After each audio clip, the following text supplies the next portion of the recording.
Hey, it's Demetrius, and what I want to do in this video here is walk you through some of the conversations that I have on a regular basis with people in their 60s, maybe late 50s. And one of the common themes that I see over and over and over, what I hear over and over and over from people when it comes to finance, when it comes to retirement income. And so I've actually written an article here, so I'm just going to be walking through it, highlighting, underlining things of that nature, giving you my commentary along the way. And hopefully what this can do for you is kind of give you a sense of what people are actually telling me from a standpoint of what they wish they knew and what you can actually do to actually pivot things to be a little bit different in terms of how you go about approaching retirement income. So without further ado, let's hop into it. All right, so what people in their 60s wish they understood earlier, what I personally keep hearing from people in their 60s, maybe even late 50s, right? And so one of the most common phrases I hear from people in their 60s is surprisingly simple. I wish I would have started sooner. Like, they say this all the time, whether it's saving in general, whether it's saving into more safer buckets within the retirement outlay. They wish they would have just done things a little bit sooner. Sometimes they say, I wish I would have paid closer attention when I was younger. Other times it may sound a little bit more like, I used to have one of those policies when I was younger, years ago, and then I got rid of it. And so specifically the types of policies that I'm talking about are overfunded high cash value whole life insurance in the role that they play in a retirement income perspective when it comes to stability and safety and things of that nature. Or I want to get something started now for my kids, my grandkids, so that they don't end up where I am today in a position where they're kind of feeling a little bit scared, a little bit stuck, a little bit like, where do I go when it comes to the income that they'll be able to produce in a retirement phase? And over the years, I've realized, like me personally, I've realized that those statements usually are not just about life insurance. They're not about overfunded whole life insurance per se, right? They're really about time. They're about perspective.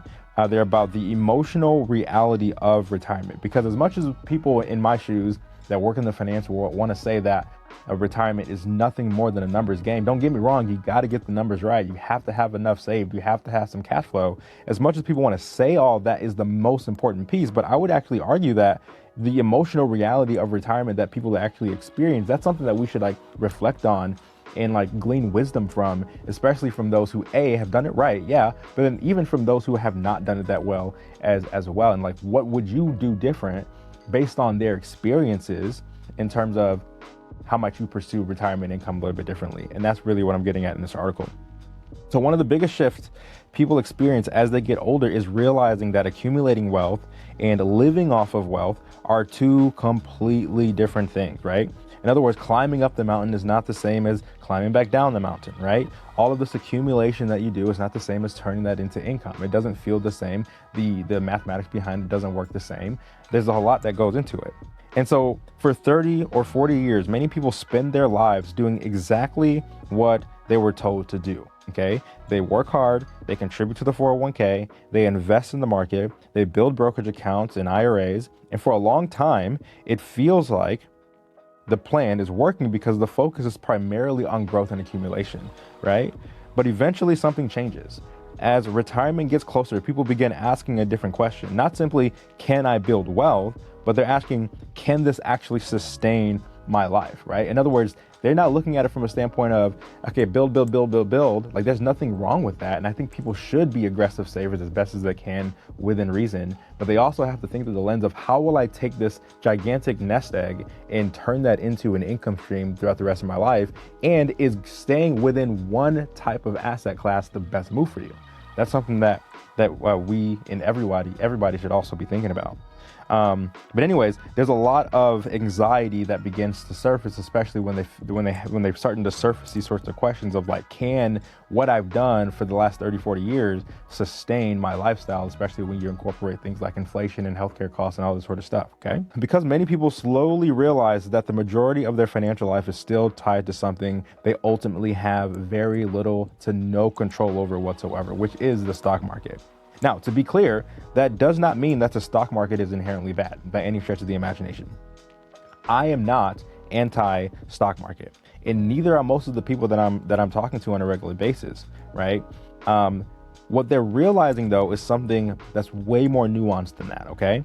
They're realizing that there's a difference between assets designed primarily for growth and assets designed to create stability, predictability, and dependable cash flow. I mean, dependable cash flow, if you had to like line up a list of like 100 retirees, I'm pretty sure like 100% of them would say, I'd much rather, maybe like, let's say 95% of them would much rather say, I want dependable cash flow in order to live the life, in order to be generous, in order to go to places I want to go to, in order to put food on the table, all that sort of stuff. They would say they want dependable cash flow above everything else. And again, there are tons of strategies in order to get you there. But it just becomes a matter of how reliable is the strategy and the tools that you're using to accomplish that. And in retirement, that distinction starts to matter a whole lot more. This is kind of the crux of really what I'm getting at here and what I've heard over and over again. I hear it at least a few times a week from people in their late 50s, in their early 60s. I wish I did this when I was younger. That's the crux of the conversation. It starts to matter more and they start to have a completely different perspective when they are a lot closer to that retirement years. So what many retirees discover is that market volatility feels very different when you're no longer earning a paycheck. During the accumulation years, downturns can often be mentally tolerated. It's okay because there's still time, right? There's income that you got coming in from your income or from your job, and future contributions helping offset volatility. Right? So they're earning income from whatever job that they're doing incredibly well. That's how they live their lifestyle. They're still making contributions to the 401k, the brokerage account, the IRA, the Roth, what have you. And because of all of that, they don't really feel the impact of the volatility of the market. But when they are looking at their account on a regular basis, because they're like, okay, I really hope this is going to last me, it feels a little bit different. That perspective is a little bit different. And what could they have done differently throughout their lifetime in order to sustain some of the ups and downs of the market, especially specifically the downturns of the market. Anyways, I'll keep going. But once someone transitions into retirement, the emotional experience changes completely, like I was getting at before, because now negative returns don't just affect account balances. That's not all it affects anymore. They affect their lifestyle. It affects their confidence. It affects their spending decisions, right? It affects their travel plans, their generosity, their family conversations, their peace of mind. It affects literally their lifestyle, right?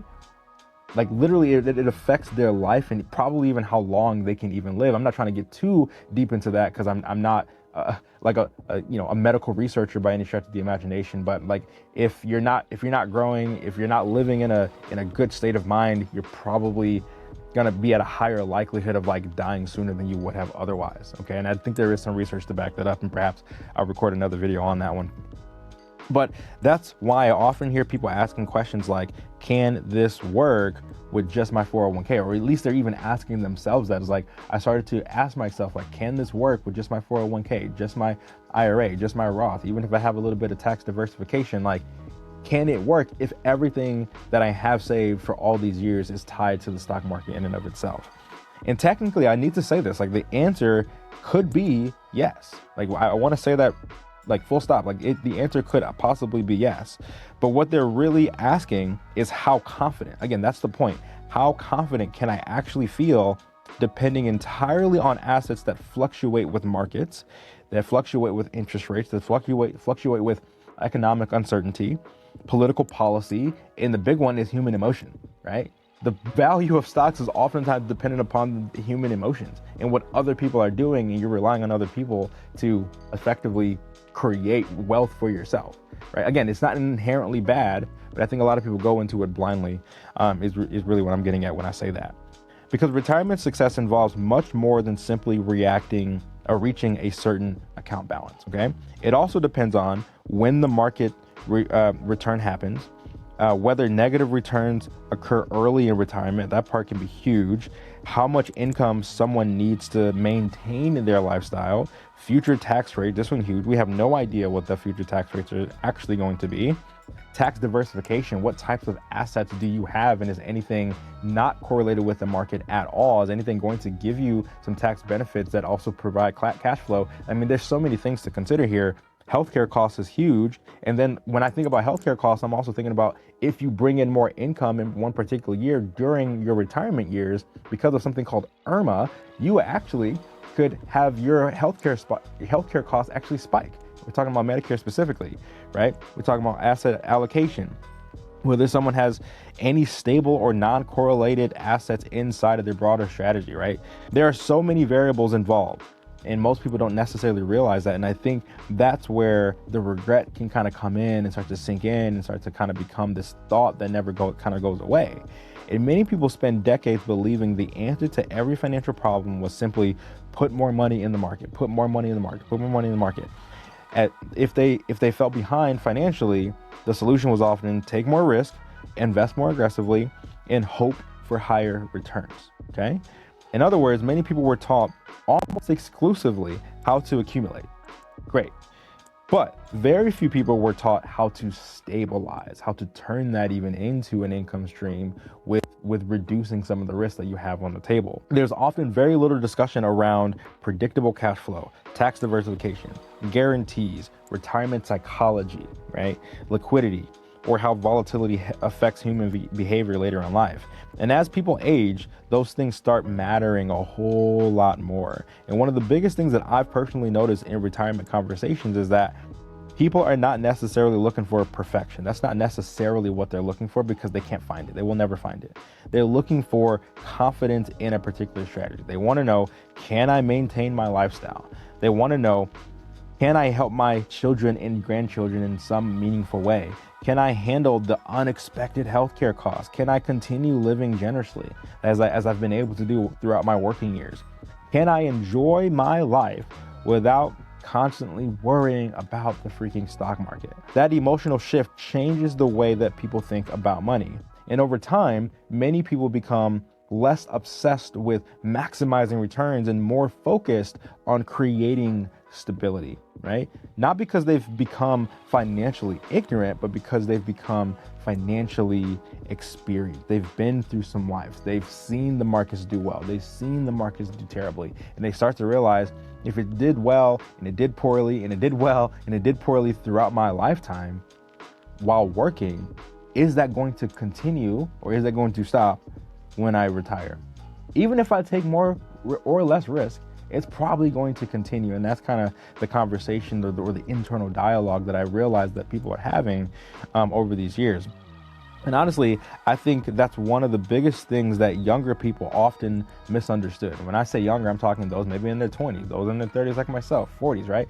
It doesn't matter. I'm saying specifically about younger people. They kind of misunderstand or maybe miss the boat when it comes to planning for future income, future cash flow planning, retirement planning. They kind of miss that boat, and because we want to chase the highest return and things of that nature, right? Because that's frankly a lot cooler to see than maybe just something that's a little bit more basic and that's boring and just kind of does its thing, right?